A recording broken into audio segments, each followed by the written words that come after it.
terhormat, Yang Mulia Duta Besar Kamboja dan Kepala Perwakilan Negara Sahabat, Menteri Pendidikan, Kebudayaan, Riset dan Teknologi Republik Indonesia, Mas Menteri Nadiem Anwar Makarim. Yang kami hormati Wakil Menteri Luar Negeri Republik Indonesia, Bapak Pahala Nugraha Mansuri.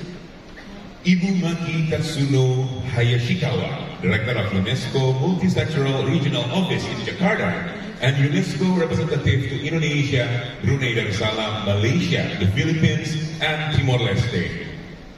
Kepala Badan Pengembangan dan Pembinaan Bahasa, Bapak Aminuddin Aziz. Para pejabat eselon 1 dan 2 di lingkungan Kementerian Pendidikan, Kebajikan, Rahayu, selamat malam, dan salam sejahtera bagi kita semua. Puji dan syukur marilah kita panjatkan kehadirat Tuhan Yang Maha Esa, karena atas rahmat dan ridhonya kita dapat berkumpul di Hotel Sultan ini untuk menggelar pembukaan Kongres Bahasa Indonesia ke-12 tahun 2023.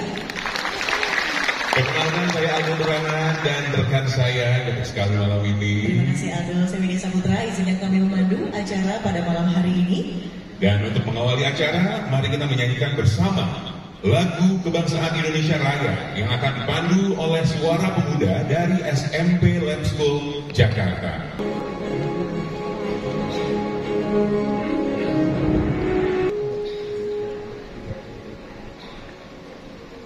Kebudayaan, Riset dan Teknologi, Yang Mulia para Duta Besar dan Kepala Perwakilan Negara Sahabat, Direktur UNESCO Indonesia, yang kami hormati Wakil Menteri Luar Negeri, yang kami hormati para kepala lembaga pemerintah dan kementerian, para pejabat di lingkungan kementerian dan lembaga pemerintah dan kementerian, para pejabat di lingkungan Kementerian Pendidikan, Kebudayaan, Riset dan Teknologi, para tamu undangan, para tamu, Saudara Di Lestari, para pemakalah dan peserta Kongres Bahasa Indonesia ke-12 yang saya banggakan. Dan KBI ke-12 ini, saya ingin melaporkan beberapa hasil menjadi alat pemersatu bangsa dan mengukuhkan jati diri keindonesiaan kita. Sudah selayaknya kita menengok perkembangan bahasa Indonesia dari dulu, kini dan mendatang, sehingga bahasa Indonesia tetap bisa memerankan fungsinya sebagai alat pemersatu dan akan menjadi alat penghela pengetahuan dan kemajuan zaman. Sebagai bahasa yang terus tumbuh dan berkembang, bahasa Indonesia telah mampu menampilkan dirinya sebagai bahasa modern yang adaptif dengan perkembangan dan tuntutan zaman. Dalam kondisi seperti itu, maka amatlah pantas kalau kita menjadi pihak yang ikut menyuburkan perkembangan bahasa Indonesia dan bukan sebaliknya, malah menjadi penebar virus atau penyakit yang akan mengerdilkan dan atau melumpuhkan pertumbuhan bahasa Indonesia. Oleh karena itu, dalam konteks tersebut, Kongres ini akan menjadi wahana untuk melihat kembali, mengevaluasi politik perencanaan dan kebijakan bahasa dan sastra Indonesia, dan merumuskan arah baru politik perencanaan dan kebijakan bahasa dan sastra Indonesia ke depan. Bapak Menteri dan hadirin yang mulia, kami menyadari bahwa upaya mewujudkan amanat Kongres Bahasa Indonesia ke-11 tahun 2018 tidaklah mudah. Apalagi lebih dari 2 tahun kita didera oleh pandemi COVID-19. Namun, melalui terobosan kebijakan platform Merdeka Belajar yang menjadi platform utama kebijakan pembangunan pendidikan dan kebudayaan, satu persatu butir-butir amanat Kongres itu bisa kita wujudkan. Pertama, amanat Kongres Bahasa Indonesia ke-11 tahun 2018 terkait dengan pengembangan bahasa daerah yang lebih strategis, kami siasati melalui peluncuran Merdeka Belajar episode ke-17, yaitu revitalisasi bahasa daerah. Kami bermitra dengan pemerintah daerah dan komunitas pegiat bahasa dan sastra di daerah melakukan revitalisasi bahasa daerah. Selama 3 tahun terakhir, sudah ada 72 bahasa daerah yang kami revitalisasi, tersebar di 25 provinsi, diikuti oleh lebih dari 4 juta peserta. Bahasa daerah juga akan menjadi sumber utama dalam pengayaan Kamus Besar Bahasa Indonesia. Pada posisi saat ini, yang baru memuat sekitar 121.000 entry, tahun depan 2024, ke dalam KBBI akan kami tambahkan sekitar 80.000 kosakata baru. Kedua, amanat untuk meningkatkan fungsi bahasa Indonesia menjadi bahasa internasional setapak demi setapak kita lalui. Penguatan sinergi kelembagaan di dalam dan di luar negeri, perluasan pembelajaran bahasa Indonesia bagi penutur asing atau BIPA yang kini telah dilaksanakan di 54 negara dengan partisipasi lebih dari 299 lembaga mitra di luar negeri dan peserta aktif pembelajar BIPA saat ini yang sudah mencapai lebih dari 154.000 orang, dan perbaikan strategi penginternasionalan bahasa Indonesia menjadi bukti bahwa amanat itu kami tunaikan.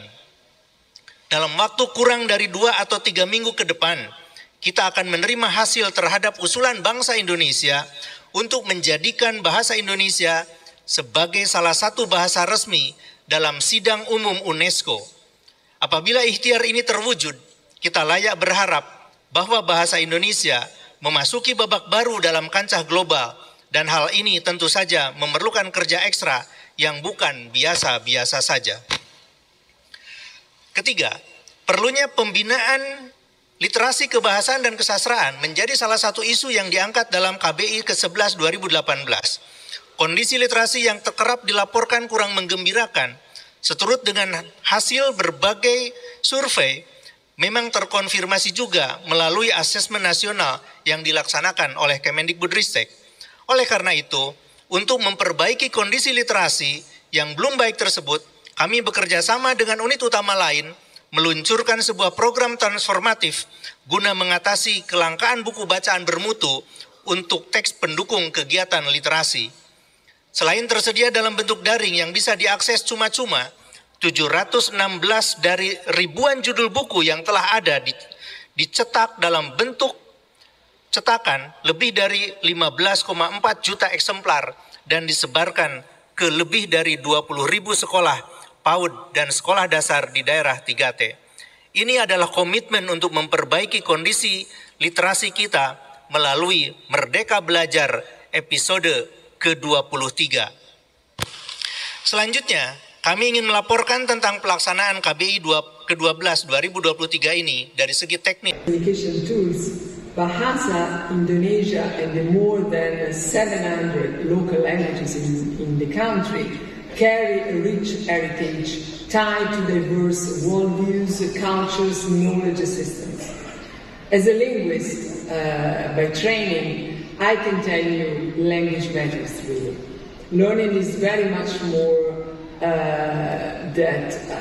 simple, because natural languages in the world, in use in the world, are represented on the internet, while half of all languages are facing extinction. This inequality is likely to grow. The data used to train artificial intelligence systems, as we all know, is often from a limited, very limited number of languages, reinforcing certain worldviews. Kementerian Pendidikan, Kebudayaan, Riset dan Teknologi tahun 2023.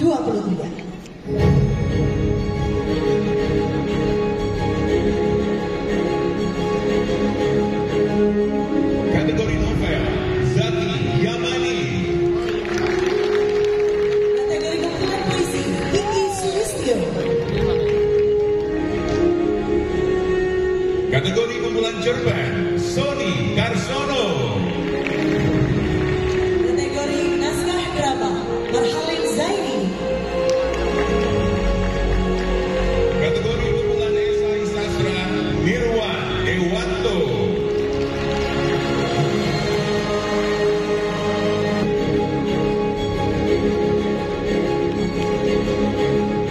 Tokoh pelestari bahasa dan sastra daerah, Benyamin Suhaib. Tokoh pengembang bahasa Indonesia, Harimurti Rida Laksana. Tokoh pembina bahasa, Ebit G.Ade. Tokoh diplomasi kebahasaan, Reto L.P. Marsudi. Persilakan Bapak Beni selaku putra dari almarhum Bapak Benyamin Suhaib. Ibu Bernadette Kushartanti selaku putri dari almarhum Bapak Harimurti Rida Laksana. Bapak Ebit G.Ade. Dan Bapak Pahala Nugraha Mansuri untuk mewakili Ibu Retno Marsudi. Para penerima penghargaan sastra Kemendikbudristek dan juga para penerima anugerah Hussein Jaya Untuk kita kami mengundang Mas Menteri Nadiem Makarim untuk memberikan hadiah penghargaan sastra.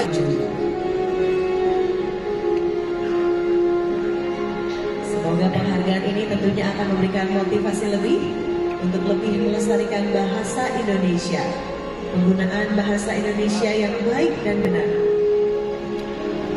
Terakhir sebagai pengingat, saya selalu membuka kamus JS Badulu.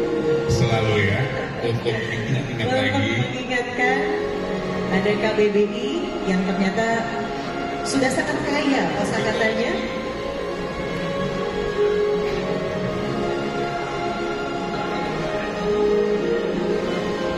Baik, Mas Menteri dan juga Pak Aminuddin Aziz berfoto bersama di tengah, silakan. Tentunya momen-momen ini harus kita abadikan.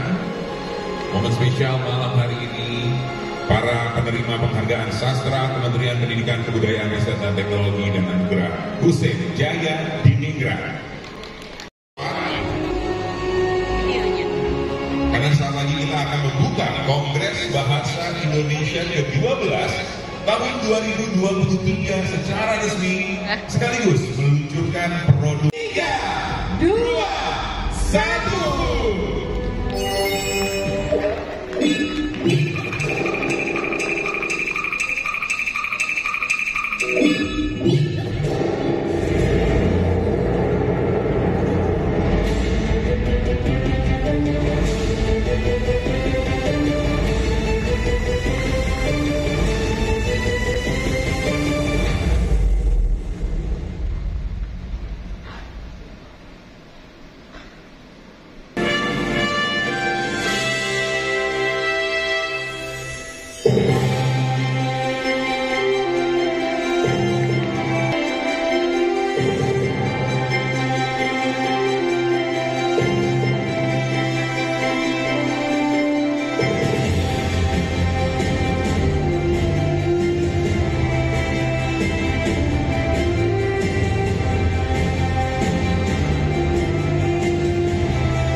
juga Bapak Aminuddin Aziz untuk menghadiri kursi gelar bicara yang sudah disediakan. Untuk selanjutnya kami turut mengundang Bapak Maulana Rahman Suri, Wakil Menteri Luar Negeri Republik Indonesia, dan juga Ibu Di Lestari.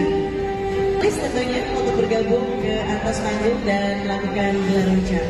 Posisi dan peran bahasa Indonesia dalam kehidupan berbangsa dan bernegara. Dan kepada Bapak Aminuddin Aziz, kami persilahkan untuk memandu gelar bicara ini. Mangga Pak.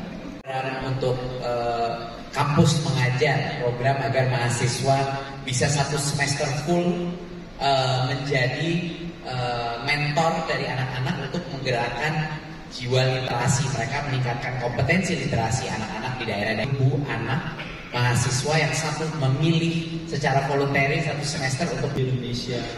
Jadi kalau kita lihat memang ke depannya, apalagi saat ini kan Indonesia sudah masuk menjadi salah satu dari negara yang memang anggota G20 nomor 15 ya. Diperkirakan nanti tahun 2030 mungkin kita udah akan meningkat, ranking kita mungkin akan dekat di ranking 12 sampai dengan ranking 10. 2045 nanti kita akan mungkin menjadi negara dengan ranking nomor 5. Sehingga tentunya kesempatan buat orang juga untuk bisa bekerja di Indonesia juga nanti ke depannya juga akan semakin meningkat. Kita melihat pada saat ini cukup banyak investasi yang memang dilakukan oleh negara-negara asing, Asia Timur, dari negara-negara Barat misalnya sudah mulai kembali ke Indonesia, dan bahkan jenis sektornya pun adalah jenis sektor yang memang memiliki kemampuan untuk bisa memiliki teknologi yang lebih tinggi dibandingkan dengan sebelumnya. Dengan Kemendikbud pada saat ini kita sudah menyelenggarakan program bahasa Indonesia bagi penutur asing. Memang salah satu yang menjadi perhatian utama dan ini juga menyebabkan mungkin Ibu Menteri Luar Negeri mendapatkan award tersebut adalah program kerjasama tersebut, dan kita bersama-sama sudah ada lebih kurang 154.000 orang yang memang pada saat ini kita bisa lakukan pelatihan. Tetapi bukan cuma itu, kalau kita lihat pada saat ini juga di beberapa kampus-kampus, sekolah-sekolah yang memang merupakan bentuk daripada edukasi bentuk formal, saat ini pun juga sudah lebih tertarik juga. Dan saya juga tahu juga pada saat ini Pak Menteri juga kita melihat ada beberapa lembaga pendidikan asing yang juga pada saat ini sudah mulai akan membuka institusinya di Indonesia, dan ini bukan lembaga-lembaga pendidikan yang biasa-biasa aja yang memang memiliki salah satu masuk yang terbaik di top 50 university di dunia. Jadi perkembangan-perkembangan ini tentunya baik itu peningkatan asing ataupun juga adanya minat daripada lembaga-lembaga pendidikan yang baik itu untuk bisa melakukan pengajaran dari bidang bahasa Indonesia. Ini juga tentunya merupakan salah satu upaya kita juga untuk bisa menggunakan diplomasi budaya, khususnya dalam hal ini adalah diplomasi untuk kita bisa mengembangkan bahasa Indonesia sebagai bahasa yang memang lebih banyak digunakan oleh negara-negara lain. Tadi ini kan dikenal sebagai penulis novel yang sangat produktif. Ada 2 serial, yaitu Supernova 6 jilid, kemudian Rapi Jali 3 jilid, dan sejumlah karya lepas lainnya. Untuk menulis karya terbaik pasti didahului oleh proses membaca yang baik pula, kan? Ada laporan terkini dari UNESCO yang menyatakan bahwa hanya 1 dari 1.000 orang atau 1 per mil orang Indonesia yang gemar membaca secara benar.